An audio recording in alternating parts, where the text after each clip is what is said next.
Hey everyone, welcome back to more political chatter. This 2024 election prediction is between President Joe Biden, who is unpopular and underwater when it comes to approval rating, versus Christie. Christie is the former governor of New Jersey, who is, I believe, at one time at a 15% approval rating.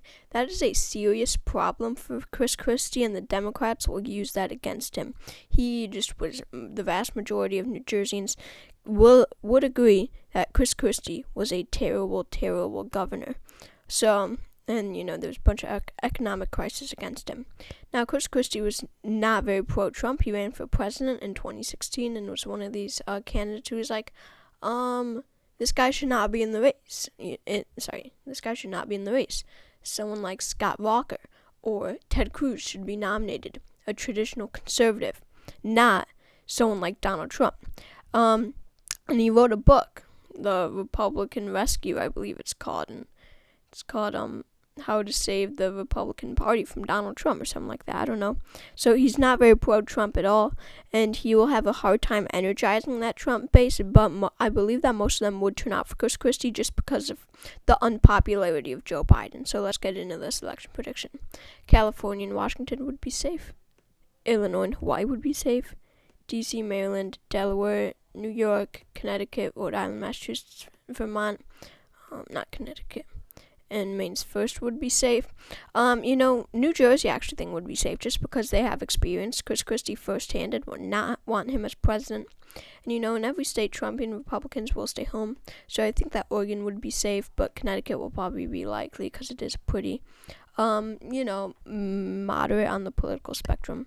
So going to Utah. So these would all be Christie's safe states. No changes here. States like Kansas and Nebraska second might become safe, but from being likely in 2020, but that won't mean that much. Anyway, going to Alaska, that'll probably stay likely. And then, Biden doesn't really have the momentum to change states like Texas, or to flip states like Texas and Florida. I would say that Texas would stay likely for the GOP, and Florida would stay lean for the Republican Party. And then going to Virginia, I don't see them liking Christie that much, just because, sure, he's not Donald Trump, but, his record, Christie's record is not going to help him in a lot of states. But, I see Trumpian Republicans in states like Iowa and Ohio, Republicans who thought that Trump would bring jobs back to this area. I think that they would turn out for Christie just because he isn't Joe Biden. And, they're not going to see Biden as a job creator. Nebraska second, same. I would say that would be lean Christie, though. And then going up to Maine second, I don't see Christie doing that well. I think he's going to win by a lean margin. Then Maine at large would also be, Maine at large would be likely. Alright, going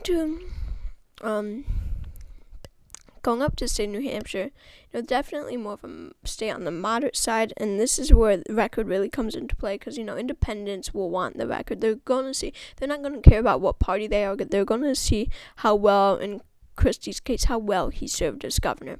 So I think that New Hampshire would go to Biden by a lean margin.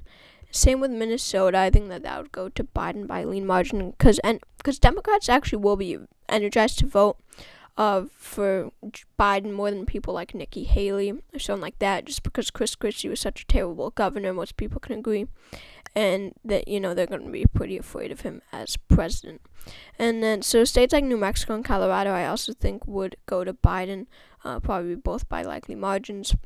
But there are a lot of Republicans in Arizona, and I see Christie hanging on to that state.